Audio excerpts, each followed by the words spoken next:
ಸಾಮಾಜಿಕ ಮತ್ತು ಶೈಕ್ಷಣಿಕ ಸಮೀಕ್ಷೆಯನ್ನು ಮಾಡಿರ್ತಕ್ಕಂಥದ್ದು ತಮಗೆಲ್ಲರಿಗೂ ಗೊತ್ತಿದೆ.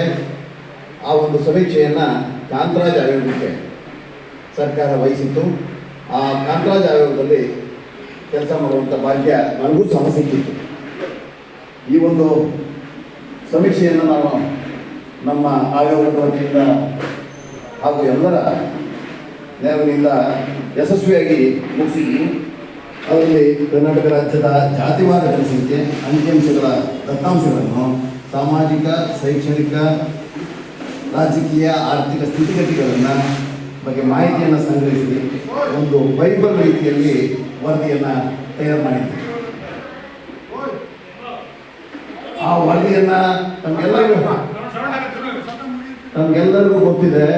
ಆ ವರದಿಯನ್ನು ಯಾವುದೋ ಒಂದು ಉದ್ದೇಶಕ್ಕಾಗಿ 10 ವರ್ಷಗಳಾಗಿದೆ ಅಂತ ಹೇಳ್ಬಿಟ್ಟು ಆ ವರದಿಯನ್ನು ಈಗ ತೆಗೆದುಕೊಂಡಿಲ್ಲ, ಅದೇ ರೀತಿ ತಿರಸ್ಕರಿಸೂ ಇಲ್ಲ. ಆದ್ದರಿಂದ ಆ ವರದಿಯನ್ನು ಸರ್ಕಾರ ಬಿಡುಗಡೆ ಮಾಡಲೇಬೇಕು ಅಂತ ಹೇಳಿ ನಮ್ಮ ಸಂಘಟನೆ ವತಿಯಿಂದ ಒತ್ತಾಯಿಸುವಂಥ ನಿರ್ಣಯವನ್ನು ತಗೋಬೇಕು ಅಂತ ನಾನು ಹೇಳ್ತೇನೆ. ಅದೇ ರೀತಿ ಈಗ ಮತ್ತೆ ಪುನಃ ಒಂದು ಜಾತಿಗಳ ಸಂಗತಿ ಸಮೀಕ್ಷೆಯನ್ನು ಮಾಡಬೇಕು ಅಂತ ಸರ್ಕಾರ ಆದೇಶಿಸಿದೆ. ಅದಕ್ಕೂ ನಾವು ಸ್ವಾಗತವನ್ನು ಕೋರೋಣ. ಅದನ್ನು ಸಹ ಮಾಡುವುದಕ್ಕೆ ನಾವು ಸಹಕಾರವನ್ನು ನೀಡೋಣ ಅಂತ ಹೇಳ್ತಾ, ಏನು ಕಾಂತರಾಜ್ ವರದಿ ಇದೆ ಅದನ್ನು ಪ್ರಥಮ ವರದಿ ಅಂತ ಹೇಳಿ ಪರಿಗಣಿಸಿ, ಈಗ ಮುಂದೆ ಮಾಡ್ತಕ್ಕಂಥದ್ದನ್ನು 2ನೇ ವರದಿ ಅಂತ ಹೇಳಿ ಪರಿಗಣಿಸಬೇಕು, ಸರ್ಕಾರ ಪರಿಗಣಿಸಬೇಕು ಅಂತ ಹೇಳಿ ನಾವು ಒತ್ತಾಯವನ್ನು ಮಾಡೋಣ ಅಂತ ಹೇಳಿ ನಮ್ಮೆಲ್ಲರ ಮೂಲಕ ಮೂರ್ತಿ ಸಾರ್ ಅವರಿಗೆ ನಾನು ಹೇಳಲಿಕ್ಕೆ ಬಯಸ್ತೇನೆ. ಅದೇ ರೀತಿ ಇನ್ನೊಂದು ಸಮಸ್ಯೆ ನಮ್ಮ ಅರಣ್ಯ ಭೂಮಿ ಸಮಸ್ಯೆ. ತಮಗೆಲ್ಲ ಗೊತ್ತಿರಲಿ, ನಾವು ಸರ್ಕಾರಕ್ಕೆ ಮತ್ತು ನ್ಯಾಯಾಲಯಗಳಿಗೆ ಮನವರಿಕೆ ಮಾಡಿಕೊಡದೇ ಇದ್ದರೆ ತುಂಬ ಕಷ್ಟ ಆಗ್ತದೆ. ಯಾಕಂತಂದರೆ ಸರ್ಕಾರದಲ್ಲಿ ಇರೋರು ಅಂತವರೇ ಆಗಿದ್ದಾರೆ, ನ್ಯಾಯಾಲಯದಲ್ಲಿ ಇರುವರು ಅಂತವರೇ ಆಗಿದ್ದಾರೆ. ಅವರಿಗೆ ಅವ್ರ ತಲೆಗೆ ಗೊತ್ತೇ ಇರ್ತಕ್ಕಂಥದ್ದು ನಮ್ಮ ದೇಶದಲ್ಲಿ 33% ಅರಣ್ಯ ಇರಬೇಕು ಅಂತ. ಆದರೆ ಆ 33% ಇಲ್ಲ, ಬರೀ 13% ಇದೆ ಅನ್ನುವಂತಹ ಒಂದು ಉದ್ದೇಶದಿಂದ ಬೇರೆ ಯಾವುದನ್ನೂ ಪರಿಗಣನೆ ಮಾಡದೆ ಅವರು ರೈತರ ಮೇಲೆ ಮತ್ತು ಏನು ಭೂಮಿ ಸ್ವಾಧೀನದಲ್ಲಿರೋರ ಮೇಲೆ ದಬ್ಬಾಳಿಕೆಯನ್ನು ಮಾಡ್ತಾ ಇರ್ತಕ್ಕಂಥದ್ದು. ನ್ಯಾಯಾಲಯಗಳು ಸಹ ಯಾವುದೇ ಒಂದು ಪೂರ್ವಪರವನ್ನು ಪರಿಶೀಲನೆ ಮಾಡಿ ಆದೇಶಗಳನ್ನು ಮಾಡಿ ರೈತರನ್ನ ಜಮೀನಿಂದ ಹೊರಗಾಕಲಿ ಅಂತ ಹೇಳ್ತಾ ಇರ್ತಕ್ಕಂಥದ್ದನ್ನು ನಮಗೆಲ್ಲರಿಗೂ ಗೊತ್ತಿದೆ. ಅದೇ ಸಮಸ್ಯೆ ಹೆಚ್ಚಿನದಾಗಿ ಈಗ ನಮ್ಮ ಮಲೆನಾಡು ಭಾಗದವರಿಗೆ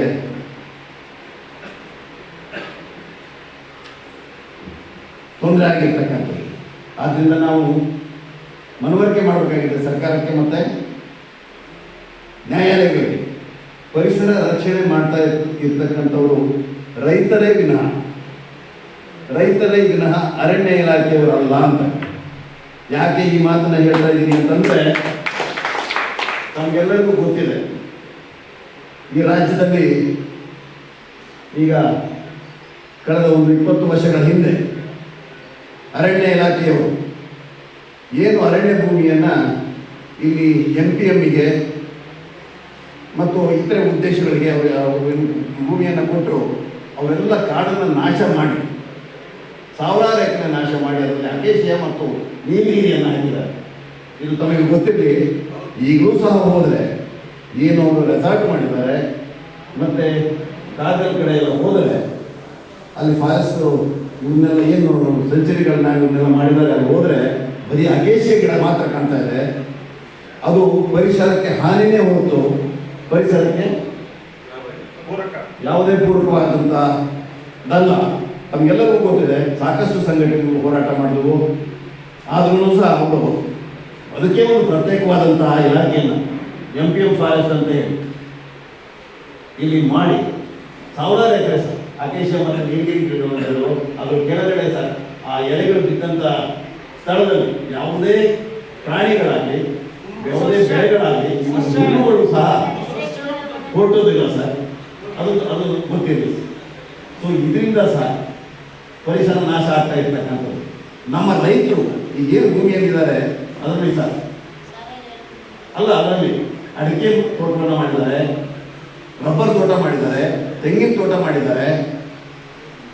ಈ ರೀತಿ ತೋಟಗಳನ್ನು ಮಾಡಿದ್ದಾರೆ ಸರ್, ಸಾವಿರಾರು ಗಿಡಗಳನ್ನು ಬೆಳೆಸಿದ್ದಾರೆ ಸರ್. ಒಂದು ಸಮೀಕ್ಷೆ ಪ್ರಕಾರ ಆಲದ ಮರದಲ್ಲಿ ಆಕ್ಸಿಜನ್ ಏನು ಸಿಗ್ತಾ ಇದೆ, ಅದರ ನಂತರದಲ್ಲಿ ಸಿಗ್ತಾ ಇರತಕ್ಕಂಥದ್ದೇ ಅಡಿಕೆ ತೋಟದಲ್ಲಿ ಅನ್ನೋದನ್ನ ವೈಜ್ಞಾನಿಗಳು ಹೇಳಿದ್ದಾರೆ. ಅಡಿಕೆ ಮರದಲ್ಲಿ ಸರ್ ಒಂದು ಆಕ್ಸಿಜನ್ ಒಂದು ಎಕರೆಯಲ್ಲಿ ಸುಮಾರು 500ರಿಂದ 600 ಅಡಿಕೆ ಗಿಡಗಳನ್ನು ಬೆಳೆದಿದ್ದಾರೆ. ಸೊ ಇದನ್ನ ಯಾಕೆ ನಾವೆಲ್ಲರೂ ಸೇರಿ ಅದನ್ನ ಕೃಷಿ ಅರಣ್ಯ ಜಮೀನು ಅಂತ ಮಾಡಿಬಿಟ್ಟು ಅದು ರೈತರಿಗೆ ದಾಖಲೆಗಳನ್ನು ಸಿಗುವಂತೆ ದಾಖಲೆಗಳನ್ನು ಕೊಟ್ಟು ಯಾವುದೇ ರೀತಿ ರೈತರಿಗೆ ತೊಂದರೆ ಆಗದಿದ್ದಂತೆ ಮಾಡಬಾರದು ಅಂತ ಹೇಳಿ ನಾನು ಈ ಪ್ರಯತ್ನವನ್ನು ಮಾಡೋಣ ಅಂತ ಹೇಳಿ ಸಂಘಟನೆ ವತಿಯಿಂದ ಇದನ್ನೂ ಸಹ ಸರ್ಕಾರಕ್ಕೆ ಒತ್ತಾಯ ಮಾಡಿ ಅದನ್ನ ಕೃಷಿ ಅರಣ್ಯ ಭೂಮಿ ಜಮೀನು ಅಂತ ಹೇಳ್ಬಿಟ್ಟು ರೈತರಿಗೆ ದಾಖಲೆಗಳನ್ನು ಕೊಡುವಂತ ಇದನ್ನು ಮಾಡೋಣ. ಅರಣ್ಯ ಅವರಿಗೇನು ಬೇಕಾಗಿರ್ತಕ್ಕಂಥದ್ದು ಏನು ಮರಗಳ ಪರಿಸರವನ್ನು ಅಭಿವೃದ್ಧಿಪಡಿಸಲಿಕ್ಕೆ ಬೇಕಾಗಿರ್ತಕ್ಕಂಥದ್ದು ಮರಗಳು ಅದು ಅಲ್ಲಿದೆ, ನಮ್ಮ ರೈತರುಗಳೇ ಮಾಡಿದ್ದಾರೆ. ಅಂತಹ ಅರಣ್ಯದಲ್ಲಿ ಮತ್ತೆ ಬೇರೆ ಜಮೀನಲ್ಲಿ ಮಾಡಿರ್ತಕ್ಕಂಥ ತೋಟಗಳನ್ನು ಕಡಿಮೆಗೆ ಹೋಗ್ತಾ ಇದ್ದಾರೆ, ಅದನ್ನು ನಾಶ ಮಾಡ್ತಾ ಇದ್ದಾರೆ, ರೈತರಿಗೆ ತೊಂದರೆ ಆಗ್ತಾ ಇದೆ ಅಂತ ಅನ್ನೋದನ್ನ ನಾವು ಉಚ್ಚ ನ್ಯಾಯಾಲಯಗಳಿಗೆ ಮತ್ತು ಕೇಂದ್ರ ಸರ್ಕಾರ ಮತ್ತು ರಾಜ್ಯ ಸರ್ಕಾರಗಳಿಗೆ ಮನವರಿಕೆಯನ್ನು ಮಾಡಿಕೊಟ್ಟು ಅಂತಹ ಜಮೀನುಗಳನ್ನು ಏನು ಯಾರ್ಯಾರು ಸ್ವಾಧೀನಗಳಿದ್ದಾರೆ ಅವರಿಗೆ ಮಂಜೂರು ಮಾಡುವಂತೆ ಕೃಷಿ ಅರಣ್ಯ ಭೂಮಿ ಅಂತ ಹೇಳಿ ಮಾಡಿ ಅದನ್ನು ಮಂಜೂರು ಮಾಡಿ ಯಾವುದೇ ರೀತಿ ತೊಂದರೆಯನ್ನು ಅವರಿಗೆ ಕೊಡದಂತೆ ನಾವು ಸರ್ಕಾರಕ್ಕೆ ಒತ್ತಾಯಿಸಲಿಕ್ಕೆ ಒಂದು ನಿರ್ಣಯವನ್ನು ಮಾಡಬೇಕು ಅಂತ ಹೇಳಿ ಈ ಎರಡು ಬೇಡಿಕೆಗಳನ್ನು ನನ್ನ ಕಡೆಯಿಂದ ಮೂರ್ತಿ ಸರ್ ಅವರಿಗೆ ಸಂಘಟನೆ ನಿರ್ಣಯ ಮಾಡೋಣ ಅಂತ ಹೇಳಿ ನಾನು ಕೇಳ್ಕೊತಾ ಇದ್ದೀನಿ. ಧನ್ಯವಾದಗಳು.